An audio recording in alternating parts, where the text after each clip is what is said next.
Welcome to Farewell Fridays at Gateway Bronco. This week's delivery is headed to Rochester, New York.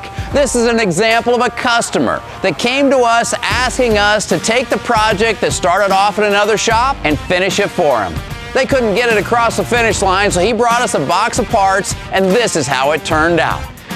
It has a Chevrolet powertrain. It's an LS3 supercharged engine, 950 horsepower. To put all that power to the road is an RS4R, Roadster Shop chassis. That means independent front suspension, coil-over rear suspension, and bare racing brakes on all four corners. We'll build anything you want, including a 950 horsepower Chevrolet engine in a vintage Bronco. Let's go take a look inside.